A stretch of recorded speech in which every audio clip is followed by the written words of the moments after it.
उत्तर प्रदेश में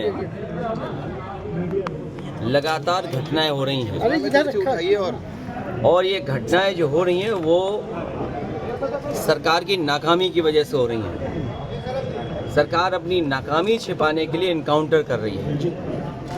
इनकाउंटर, नई परिभाषा में हाफ इनकाउंटर और भी कई परिभाषाएं जो सरकार ने बनाई हैं।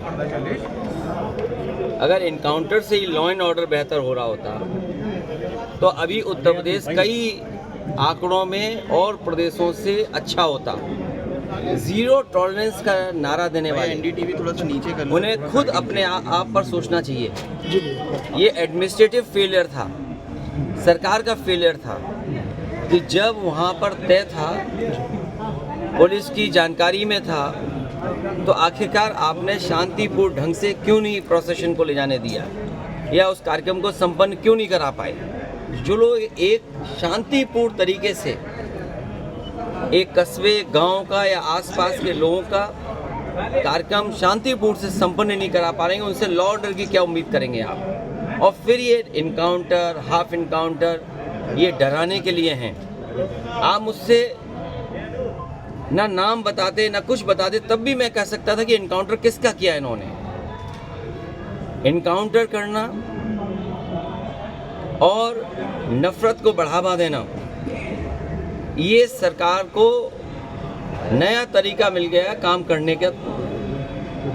ये अपनी सब नाकामी छिपा रहे हैं। याद कीजिए, उससे पहले दुनिया में कहीं ऐसा होता हो कि जब पहले इनकाउंटर पे सवाल उठाओ मंगेश पर, तो सरकार कहती है क्योंकि हमें बैलेंस करना है तो उसमें क्षत्रिय को भी मार दिया। तो ये कहाँ का लॉ एंड ऑर्डर है, कहाँ की ये व्यवस्था है जहाँ पर आप बैलेंस करने के लिए किसी की जान ले रहे हैं। भाई नीचे करिए। और सरकार अपनी नाकामी छिपाने के लिए खासकर इस तरह के इनकाउंटर कर रही है।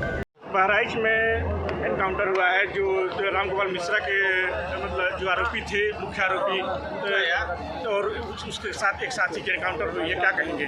जब पुलिस के ऊपर कोई पुलिस पकड़ने जाएगी, अगर कोई पुलिस के ऊपर गोलियों की बौछार करेगा तो पुलिस जो है उसको जो है माला पहनाएगी या फूलों की वर्षा करेगी।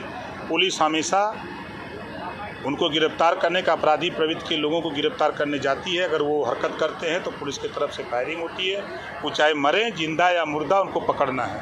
अपराध अगर करना है तो अंदर ज़मीन के अंदर रहना पड़ेगा या ऊपर जाना पड़ेगा या तो जेल में, और नहीं तो कायदे से जिस तरह कानून चल रहा है 7.5 साल से, उसी तरह देश प्रदेश में व्यवस्था रहनी चाहिए। पैर में गोली मारी गई दोनों आरोपियों के, क्या कहेंगे? इस नाते मारी गई है कि उनको पकड़ करके और सबक सिखाया जाएगा।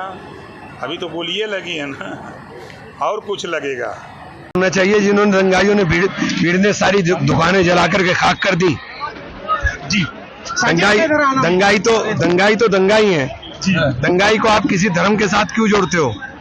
जिन्होंने दुकानें जला करके खाक कर दी, पूरी मार्केट जला दी और घरों में घुस करके औरतों के साथ बदतमीजी की, उनका भी इलाज करना चाहिए। ये पहले से फर्जी इनकाउंटर करा रही है, चाहे वो मंगेश यादव का हो, अजीत प्रताप सिंह का हो, चाहे बहराइच, ये केवल और केवल अपने फेलियर को, अपनी कमियों को छिपाने के लिए किया। इसमें जो पीएम रिपोर्ट आई है रामगोपाल की, उसमें जो है उसके साथ में दरिद्री ऐसी चीजें दिख रही है। देखिए, जो भी मैं कहता हूँ, क्या कैसे उखड़े, पूरी सरकार फेल है।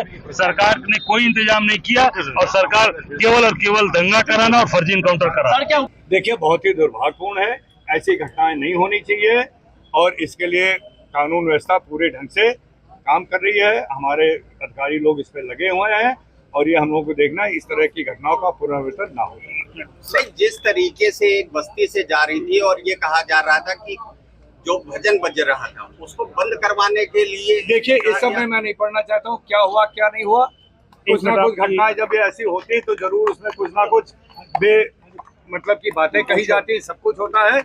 हमारी सरकार की जिम्मेदारी है कि ऐसे लोग जो इस तरह की घटनाओं को अंजाम देते हैं वो पकड़े जाए, उनके ऊपर कठोर कार्रवाई हो और आगे से ऐसी घटनाओं ना हो, ये हम लोग की जिम्मेदारी है। एनकाउंटर हो गया है, आरोपियों का एनकाउंटर हुआ है।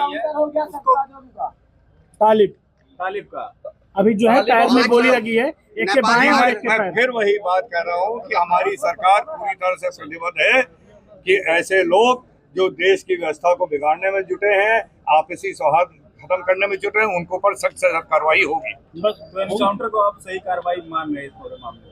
आप क्या मान रहे हैं इसको? आप सही मान रहे हैं, गलत मान रहे हैं? नहीं, आप बताइए, आप क्या मान रहे हैं इसको? आप सही मान रहे हैं, गलत मान रहे हैं? फिलहाल एनकाउंटर पे आप मौजूद थे, मैं मौजूद था, तो हम कौन होता, आप कौन होते उसके सही गलत मानने वाले? उस मौके पे परिस्थिति क्या हुई, क्या हुआ, ना आप जानते हैं ना मैं जानता हूँ। ये हमारी कानून व्यवस्था के लोग हैं, वो जानते हैं, या आप उनसे बात करें। भैया जिस तरीके से नफरत फैलाई जा रही है, उसी को रोकने का प्रयास हम लोग कर रहे हैं। और ये नफरत की जड़ आज से नहीं, जो लोकसभा चुनाव हुई थी तब से वही लोग जातवाद को लेकर, धर्म को लेकर केवल अपने सत्ता की लालच में हर तरह की नफरत फैलाने का काम किया है। लेकिन मैं अपने देशवासियों को बधाई देता हूं कि सबको नकार के उन्होंने तीसरी बार माननीय प्रधानमंत्री, माननीय मोदी जी को प्रधानमंत्री चुना है। देखिए, पूरे प्रदेश के अंदर में इस प्रकार से रोज एनकाउंटर हो रहे हैं।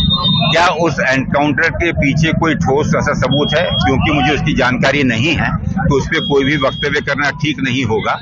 लेकिन बहराइच में जिस प्रकार से कोहराम और बहराइच जल रहा है, लोगों के घर लूटे जा रहे हैं, माताएं बहनें असुरक्षित महसूस कर रही हैं, प्रशासन की ये नैतिक जिम्मेदारी है कि वहां पर अपराधियों पर सख्त से सख्त कार्रवाई करें और वहां पर शांति स्थापित करें। देखिए, बहराइच में जिन लोगों ने जघन्य घटना की है, गोपाल मिश्रा की एक भारतीय जनता पार्टी जो दिन रात जहर बो रही है, उसके तहत वो व्यक्ति, उसकी जान चली गई।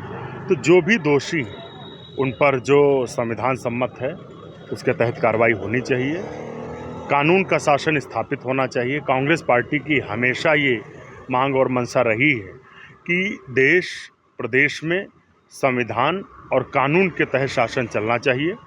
कहीं पर इसमें जाति और धर्म देखकर कार्रवाई करने से ज़्यादा महत्वपूर्ण है कि न्याय का शासन स्थापित हो। गोपाल मिश्रा की जान गई, उनकी जान लेने में जो भी दोषी हैं उसमें जांच करके उन पर कार्रवाई होनी चाहिए। बहराइच में जो मुठभेड़ हुई है तो उसमें जो तथ्य हैं वो सामने आने चाहिए और तथ्यों के अनुसार जिन पर ज़रूरत है उन पर कार्रवाई हो।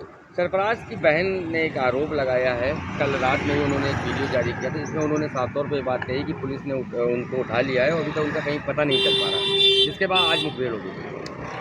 देखिए, जो भी दोषी हैं उन पर मैंने कहा कि न्याय और संविधान सम्मत कार्रवाई होनी चाहिए।